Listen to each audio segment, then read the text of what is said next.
The Gate to Xoran by Hal K. Wells. Read by Todd Garrison. He sat in a small, half-darkened booth well over in the corner, the man with the strangely glowing blue-green eyes. The booth was one of a score that circled the walls of the Maori Hut, a popular nightclub in the San Fernando Valley some 5 miles over the hills from Hollywood. It was nearly midnight. Half a dozen couples danced lazily in the central dancing space. Other couples remained tete-a-tete in the secluded booths. In the entire room, only 2 men were dining alone. One was a slender gray-haired little man with the weirdly glowing eyes. The other was Blair Gordon, a highly successful young attorney of Los Angeles. Both men had the unmistakable air of waiting for someone. Blair Gordon's college days were not so far distant that he had yet lost any of the splendid physique that had made him an all-American tackle. In any physical combat with the slight gray-haired stranger, Gordon knew that he should be able to break the other in 2 with one hand.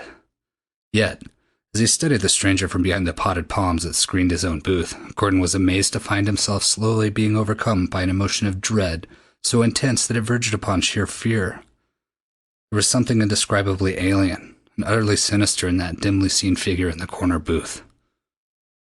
The faint, eerie light that glowed in the stranger's deep-set eyes was not the lambent flame seen in the chatoyant orbs of some night-prowling jungle beast. Rather, it was the blue-green glow of phosphorescent witch light that flickers and dances in the night mist above streaming tropical swamps.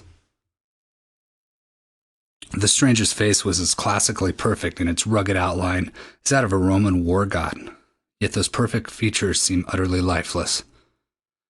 In the 20 minutes that he had been intently watching the stranger, Gordon would have sworn that the other's face had not moved by so much as the twitch of an eyelash. Then a new couple entered the Maori Hut, and Gordon promptly forgot all thought of the puzzlingly alien figure in the corner. The new arrivals were a vibrant, beautiful blonde girl and a plump, sallow-faced man in the early 40s. The girl was Leah Keith, Hollywood's latest screen sensation. The man was Dave Redding, her director. A waiter seated Leah and her escort in a booth directly across the room from that of Gordon. It was a maneuver for which Gordon had tipped lavishly when he first came to the hut. A week ago, Leah Keith's engagement to Blair Gordon had been abruptly ended by a trivial little quarrel that 2 volatile temperaments had fanned into flames, which apparently made reconciliation impossible. A miserably lonely week had finally ended in Gordon's present trip to the Maori Hut. He knew that Leah often came there, and he had an overwhelming longing to at least see her again, even though his pride forced him to remain unseen. Now, as he stared glumly at Leah through the palms that effectively screened his own booth, Gordon heartily regretted that he had ever come. The sight of Leah's clear, fresh beauty merely made him realize what a fool he had been to let that ridiculous little quarrel come between them. Then, with a sudden tingling thrill, Gordon realized that he was not the only one in the room who was interested in Leah and her escort.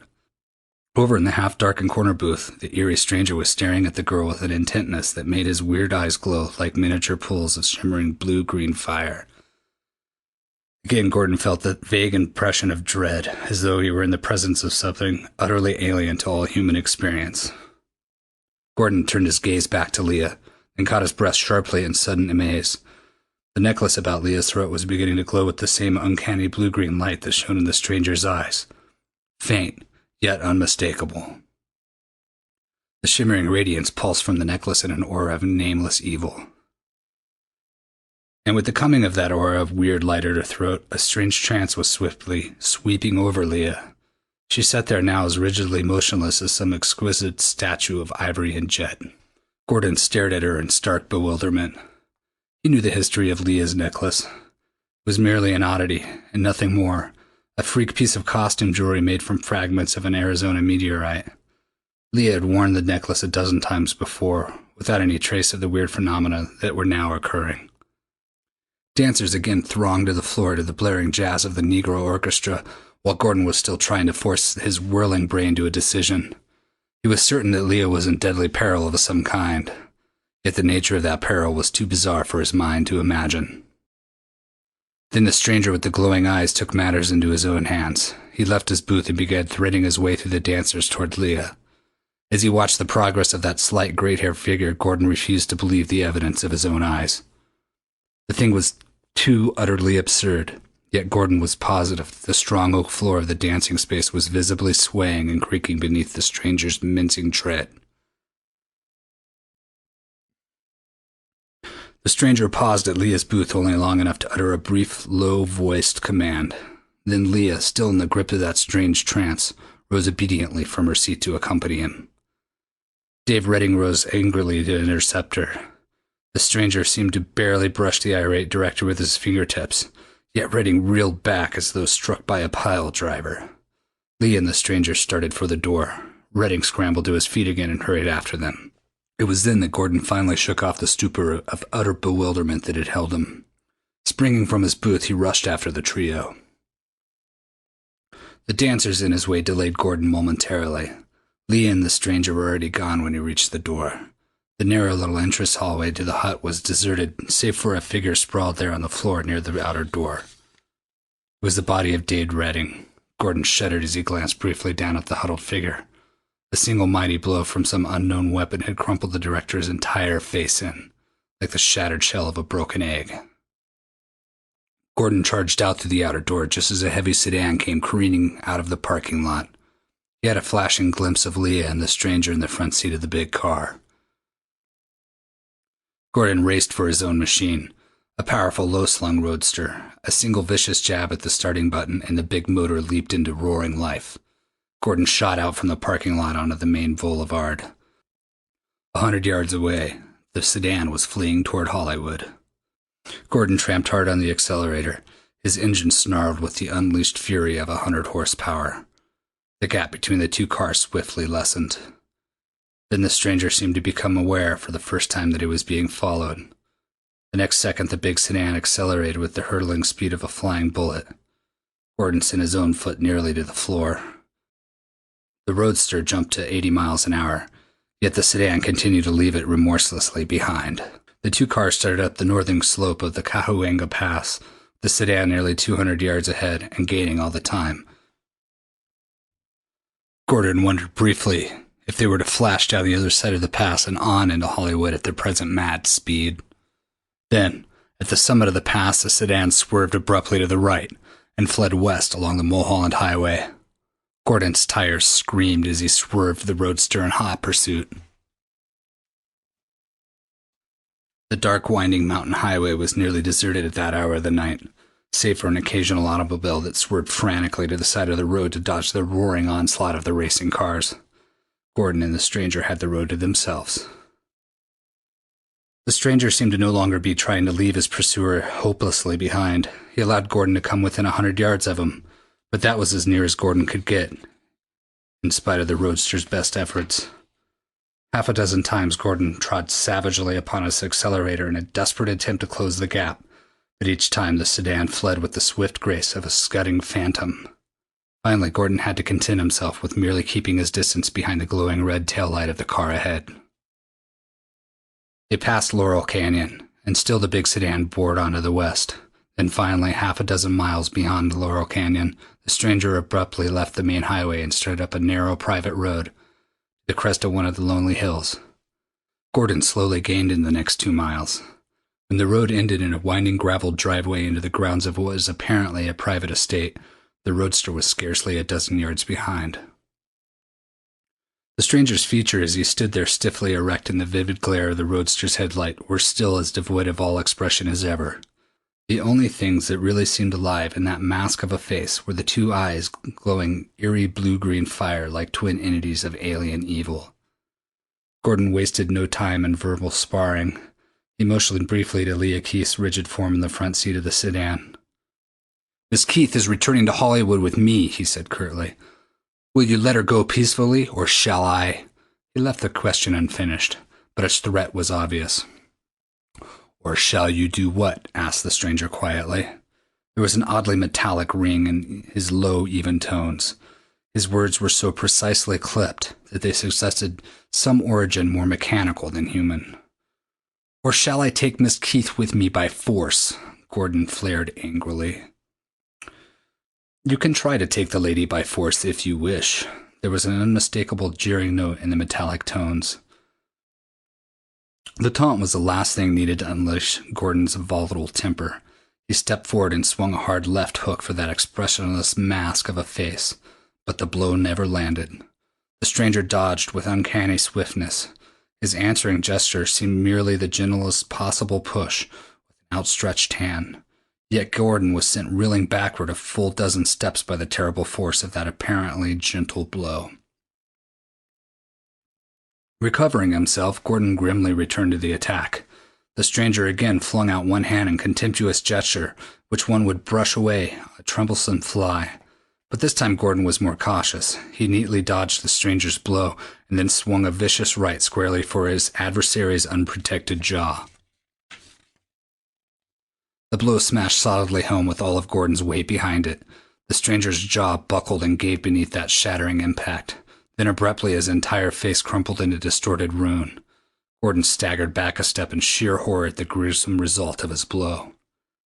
The stranger flung a hand up to his shattered features. When his hand came away again, the whole face came away with it. Gordon had one horror-stricken glimpse of a featureless blob of rubbery bluish-gray flesh in which fiendish eyes of green-blue fire blazed in malignant fury. Then the stranger fumbled at his collar, ripping the linen swiftly away. Something lashed out from beneath his throat, a loathsome snake-like object, slender and forked at the end. For one ghastly moment, as the writhing tentacle swung into line with him, Gordon saw its forked ends glow strange fire, one a vivid blue, the other a sparkling green. Then the world was abruptly blotted out for Blair Gordon.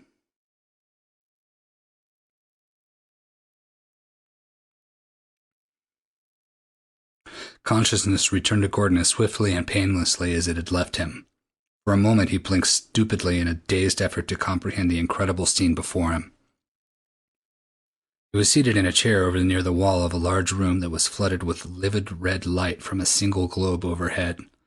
Beside him sat Leah Keith, also staring with dazed eyes in an effort to comprehend her surroundings.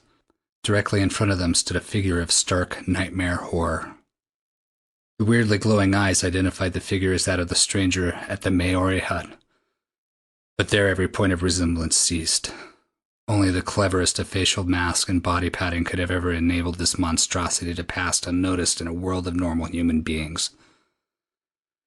Now that his disguise was completely stripped away, his slight frame was revealed as a grotesque parody of that of a human being, with arms and legs like pipe stems, a bald oval head that merged with necklace rigidity directly into a heavy-shouldered body that tapered onto an almost wasp-like slenderness at the waist. He was naked save for a loincloth of some metallic fabric. His bluish-gray skin had a dull, oily sheen strangely suggested of fine-grained flexible metal. The creature's face was hideously unlike anything human. Beneath the glowing eyes was a small circular mouth orifice with a cluster of gill-like appendages on either side of it. Patches of lighter-colored skin on either side of the head seemed to serve as ears. From a point just under the head, where the throat of a human being would have been, dangled a 1.5-foot-long tentacle whose forked tip had sent Gordon into oblivion.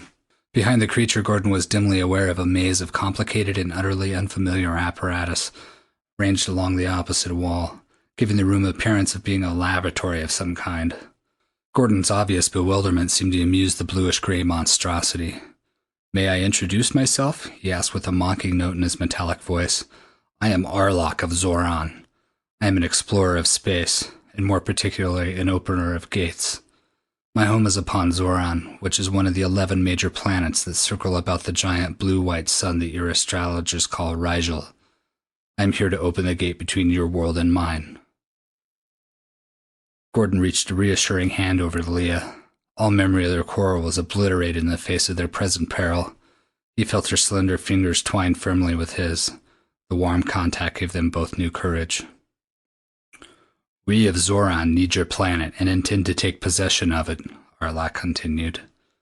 "But the vast distance which separates Rigel from your solar system makes it impractical to transport any considerable number of our people here in space cars, for, though our space cars travel with practically the speed of light, it requires over 540 years for them to cross that great void.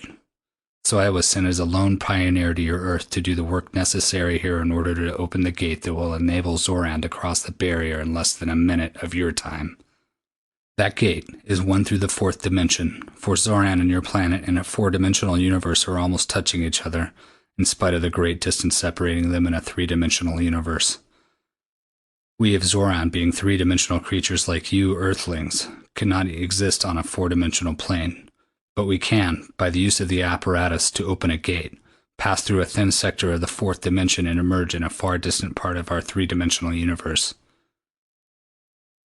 The situation of our two worlds, Arlok continued, is somewhat like that of two dots on opposite ends of a long strip of paper that is curved almost into a circle. To two-dimensional beings capable only of realizing and traveling along the two dimensions of the paper itself, those dots might be many feet apart, yet in the third dimension, straight across free space, they might be separated by only the thousandth part of an inch. In order to take that shortcut across the third dimension, the two-dimensional creatures of the paper would have only to transform a small strip of the intervening space into a two-dimensional surface like their paper. They could do this, of course, by the use of proper vibration-creating machinery, for all things in a material universe are merely a matter of vibration.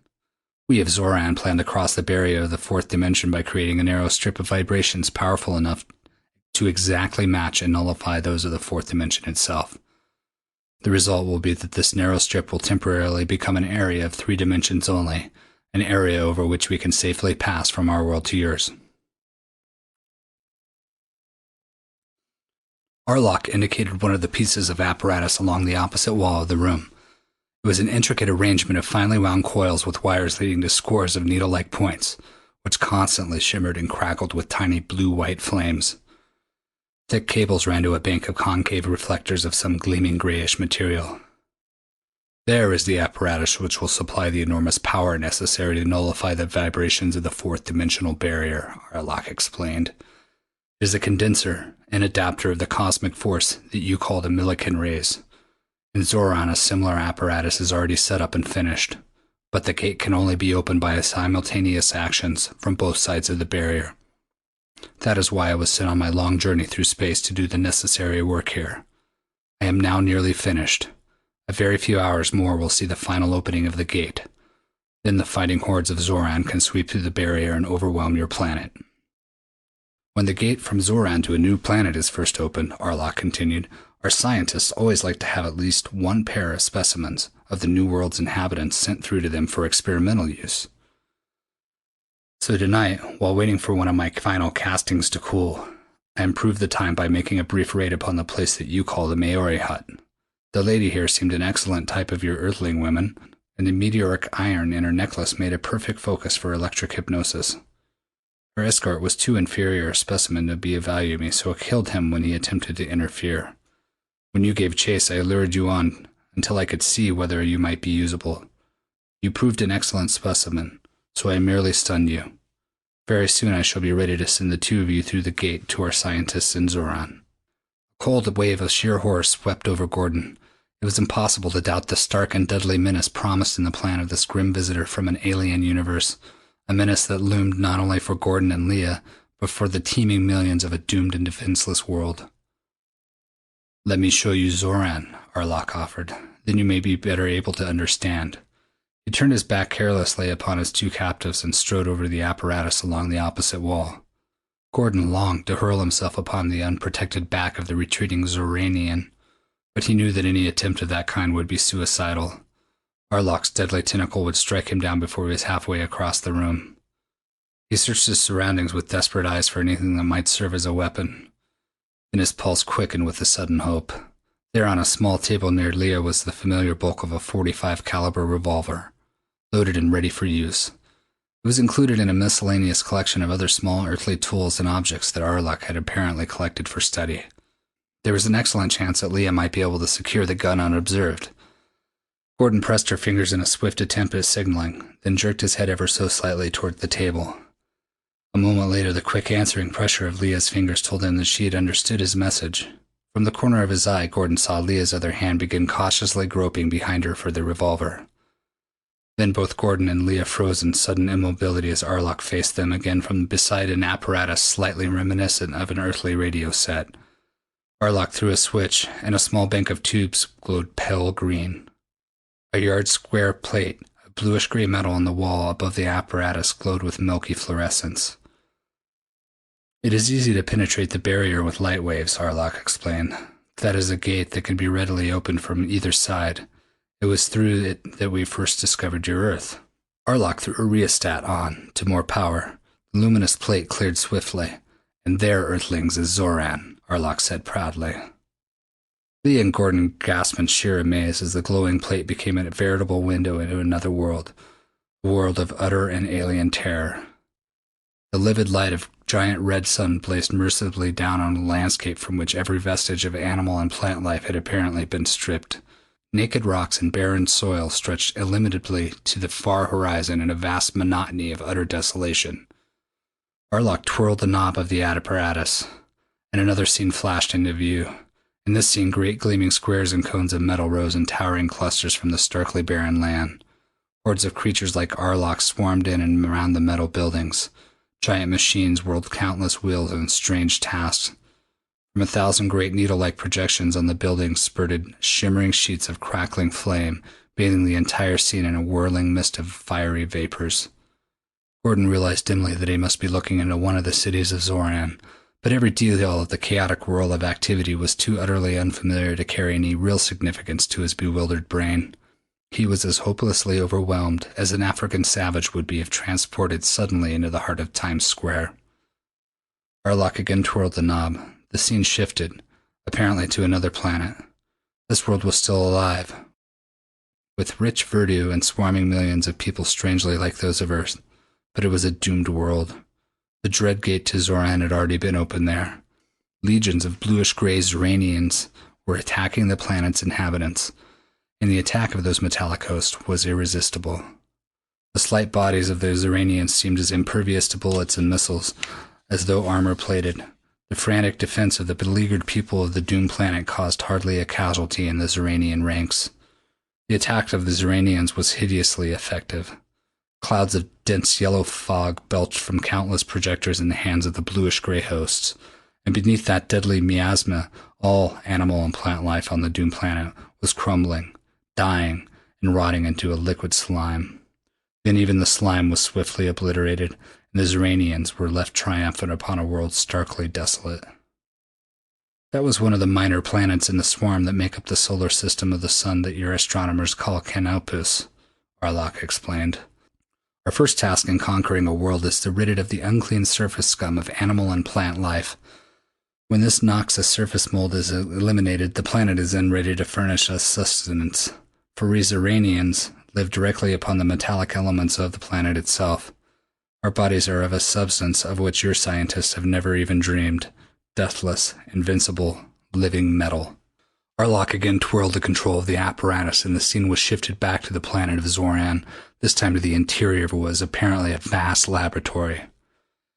Here scores of Xoranian scientists were working upon captives who were pathetically like human beings of Earth itself, working with lethal gases and deadly liquids as human scientists might experiment upon noxious pests. The details of the scene were so utterly revolting, the tortures that were being inflicted so starkly horrible, that Lee and Gordon sank back in their chairs, sick and shaken. Arlok snapped off a switch, and the green-blue light in the tubes died. "That last scene was the laboratory to which I will send you two presently," he said callously as he started back across the room toward them. Gordon lurched to his feet, his brain a seething whirl of hate in which all thought of caution was gone, and as he tensed his muscles to hurl himself upon that grim monstrosity from the bleak and desolate realm of Xoran. Then he felt Leah tugging surreptitiously at his right hand. The next moment the bulk of something cold and hard met his fingers. It was the revolver. Lee had secured it while Arlok was busy with his interdimensional televisor. Arlok was rapidly approaching them. Gordon hoped against hope that the menace of the deadly tentacle might be diverted for the fraction of a second necessary for him to get in a crippling shot. Leah seemed to divine his thought. She suddenly screamed, hysterically, and flung herself on the floor almost at Arlok's feet. Arlok stopped in obvious wonder and bent over Leah. Gordon took instant advantage of the Xoranian's diverted attention. He whipped the revolver from behind him and fired point blank at Arlok's unprotected head. The bullet struck squarely, but Arlok was not even staggered. A tiny spot of the bluish-gray skin upon his oval skull gleamed faintly for a moment under the bullet's impact. Then, the heavy pellet of lead, as thoroughly flattened as though it had struck the triple armor of a battleship, dropped spent and harmless to the floor. Arlok straightened swiftly. For the moment he seemed to have no thought of retaliating with his deadly tentacle.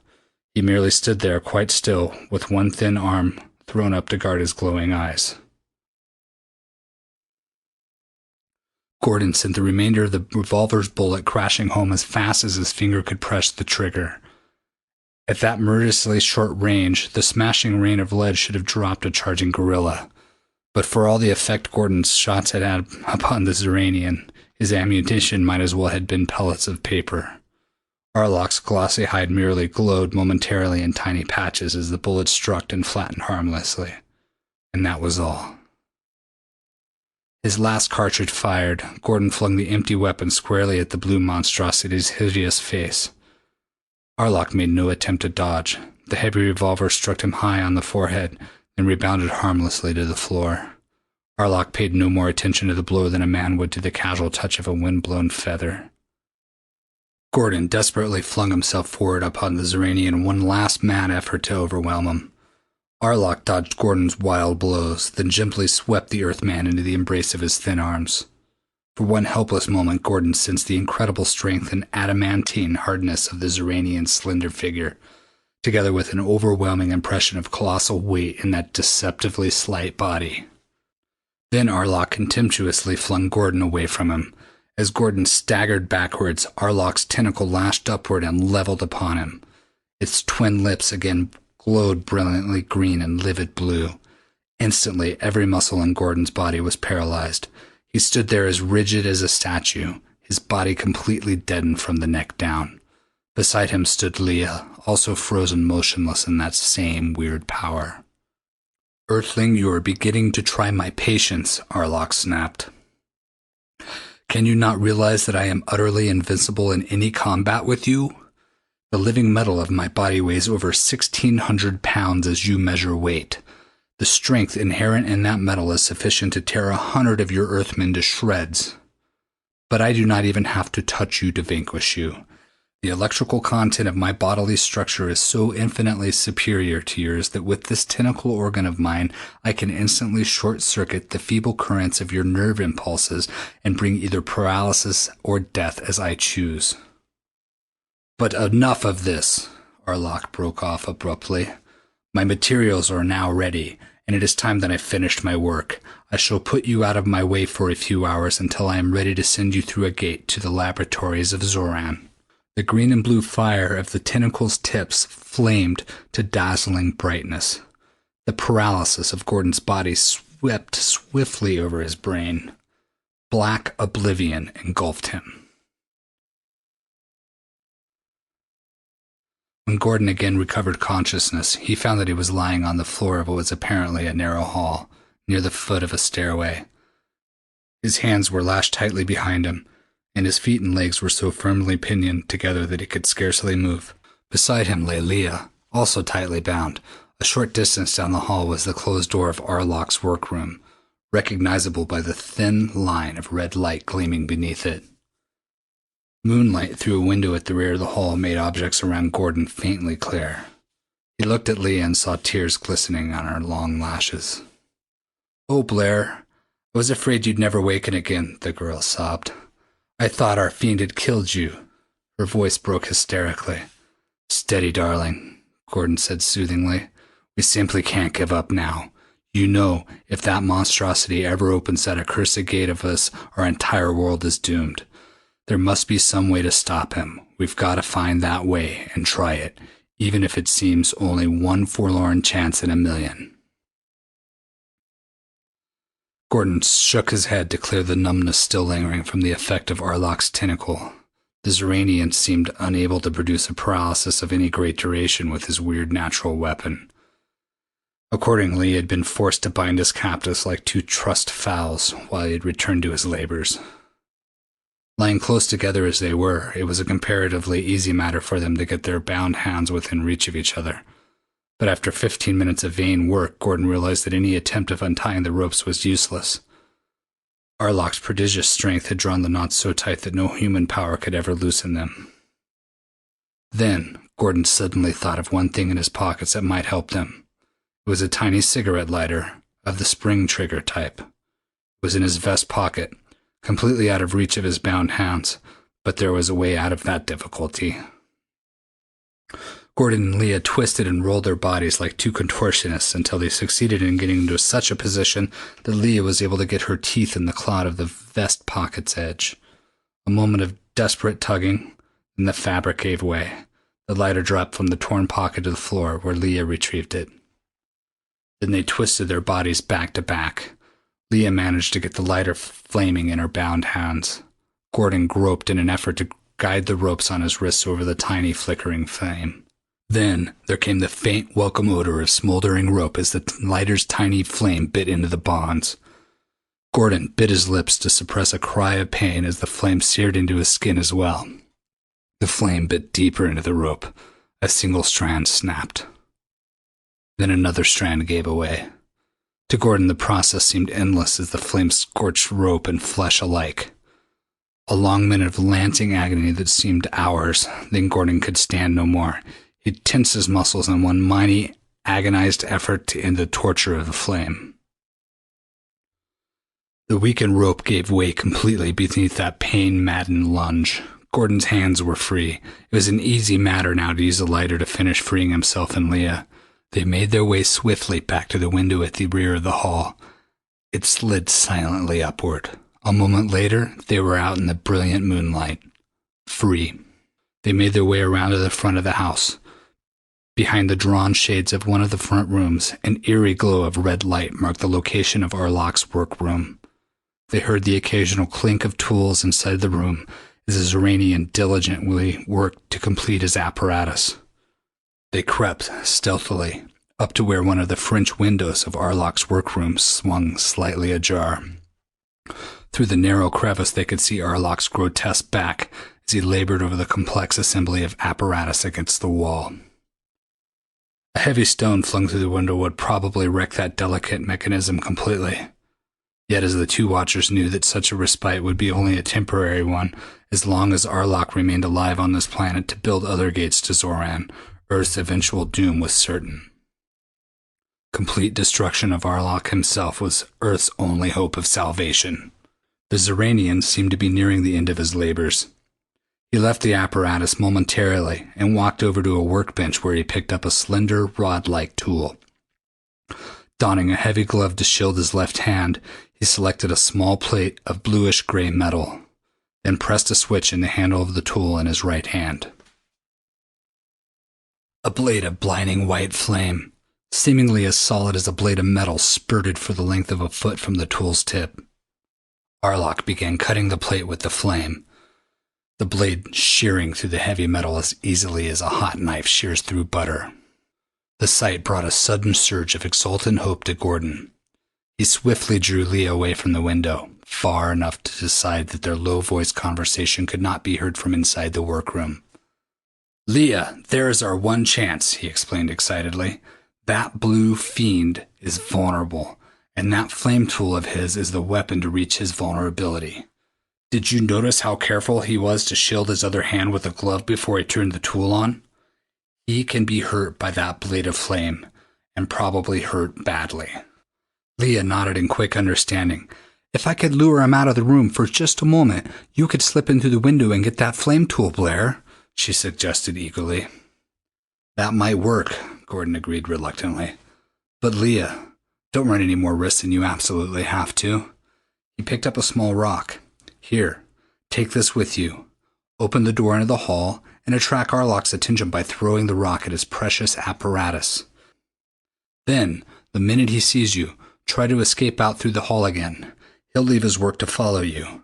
When he returns to his workroom, I'll be in there waiting for him, and I'll be waiting with a weapon that can stab through even that armor-plated hide of his." They separated, Leah to enter the house, Gordon to return to the window. Arlok was back over in front of his apparatus, fitting into place the piece of metal he had just cut. The flame tool, its switch now turned off, was still on the workbench. Gordon's heart pounded with excitement as he crouched there with his eyes fixed upon the closed hall door. The minutes seemed to drag interminably. Then, suddenly, Gordon's muscles tensed. The knob of the hall door had turned ever so slightly. Leah was at her post. The next moment, the door was flung open with a violence that sent it slamming back against the wall. The slender figure of Leah stood framed in the opening, her dark eyes blazing as she flung one hand up to hurl her missile. Arlok whirled just as Leah threw the rock straight at the intricate gate-opening apparatus. With the speed of thought, the Xoranian flung his own body over to shield his fragile instruments. The rock thudded harmlessly against his metallic chest.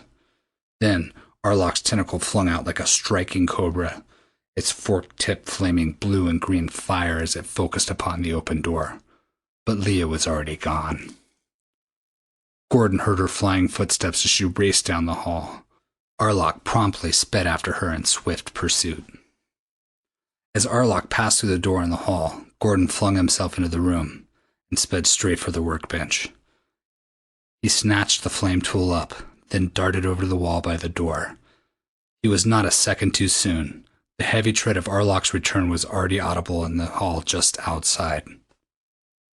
Gordon prepared to stake everything upon this one slim chance of disabling that fearful tentacle before Arlok could bring it into action. He pressed the tiny switch in the flame tool's handle just as Arlok came through the door. Arlok, startled by the glare of the flame tool's blazing blade, whirled toward Gordon, but too late. That thin, searing shaft of vivid flame had already struck squarely at the base of the Xoranian's tentacle. A seething spray of hissing sparks marked the place where the flame bit deeply home. Arlok screamed, a ghastly metallic note of anguish like nothing human.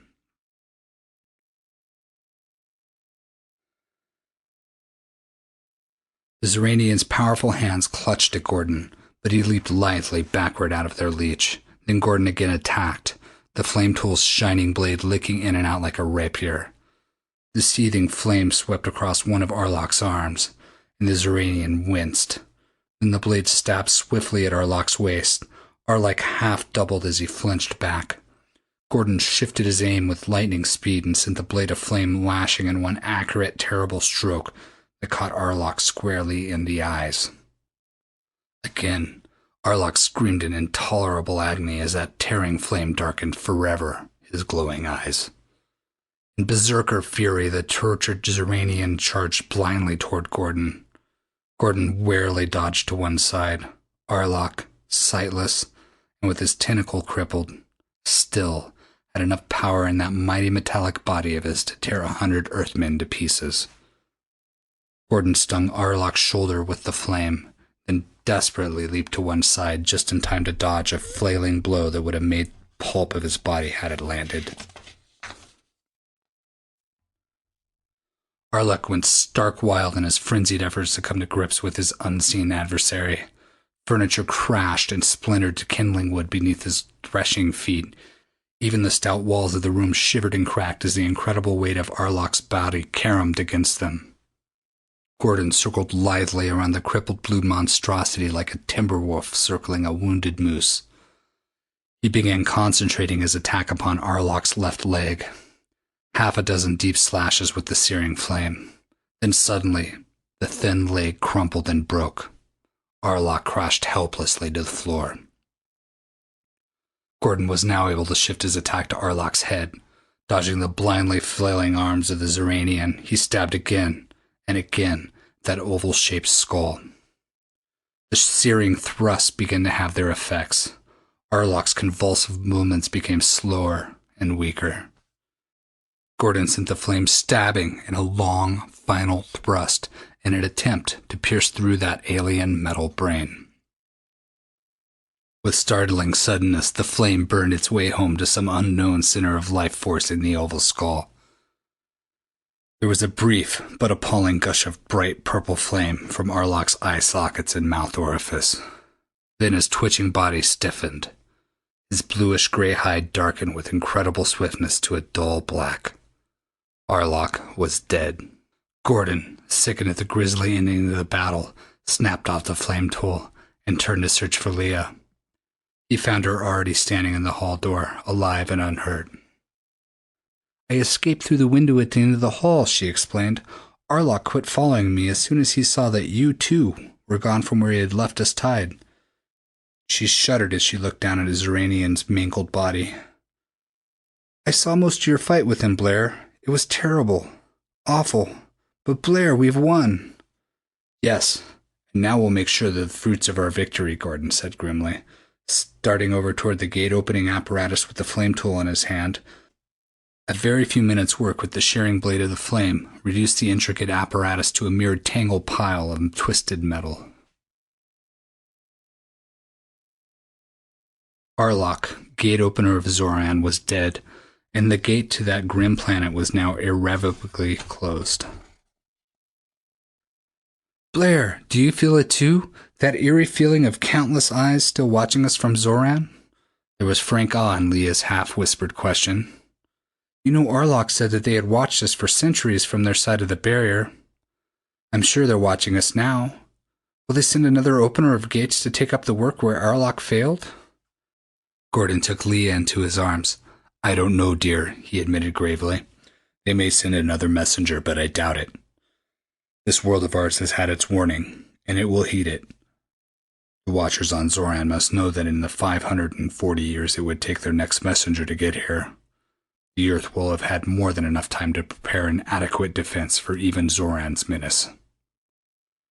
I doubt if there will ever again be an attempt made to open the gate to Xoran. End of The Gate to Xoran. Recording by Todd Garrison, February 9th, 2010.